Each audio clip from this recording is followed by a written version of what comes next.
السلام عليكم ورحمة الله تعالى وبركاته. مرحبا بكم في قناة جيجي هوم للطبخ.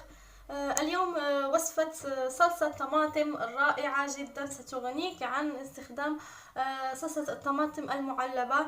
مذاق رائع، قوام رائع، تضيف إلى طبخاتك لذة لا تقاوم. يعني ستغنيك بصفة نهائية عن أي طماطم معلبة.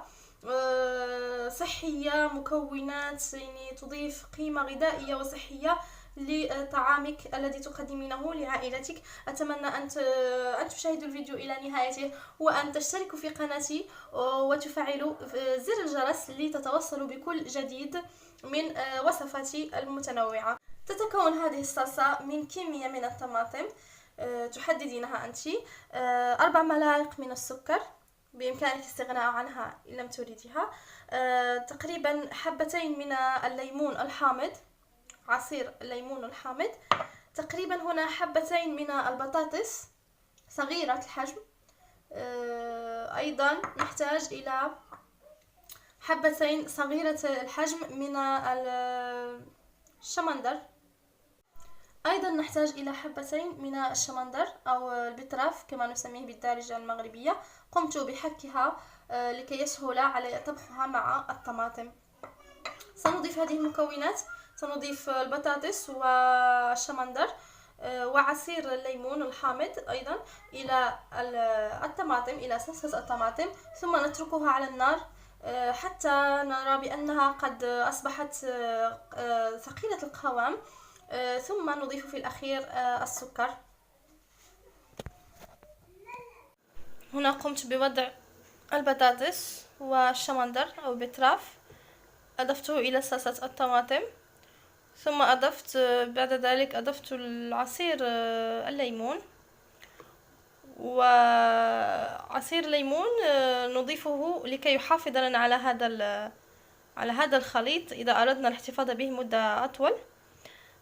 الشمندر أضفناه كما تلاحظون ليعطينا هذا اللون، والبطاطس قمت بإضافتها لتعطيني القوام الثقيل للصلصة. النار يجب أن تكون عالية في البداية،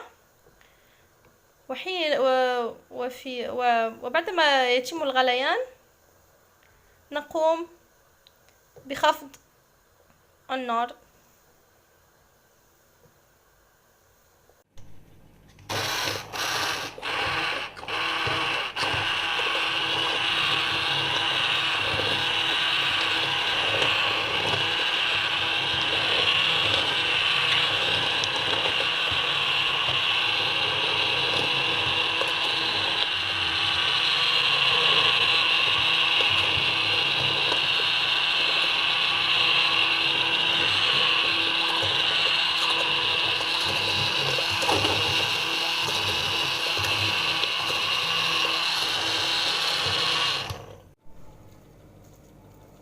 الصلصة قد أصبحت جاهزة. هذه الطريقة التي أريكم هي لتصبيرها لمدة سنة تقريبا. تضعينها في زجاجة كهذه، ثم تغلقين وتضعين فوق الغطاء كيس بلاستيكي لحفظها. يعني إذا انطلت المدة فهذا الغطاء الحديدي بإمكانه أن يتصدى، فلذلك نقوم بوضع هذا الكيس البلاستيكي لحمايته، ثم نغلق ونحكم الإغلاق بهذه الطريقة جيدا، ثم نقوم بقلب هذه الزجاجة، نقلبها بهذه الطريقة، ثم نتركها على هذا الحال حتى تبرد. وحينما حينما نقلبها مرة أخرى فسنجدها قد أحكم إغلاقها جيدا وهي مصبرة. نفس الطريقة نتركها حتى تبرد. أتمنى أن يكون الفيديو قد نال إعجابكم. لا تنسوا الاشتراك في قناتي جيجي هوم وتفعيل زر الجرس لكي تتوصلوا بكل جديد من وصفاتي الرائعة والمميزة والحصرية على قناتي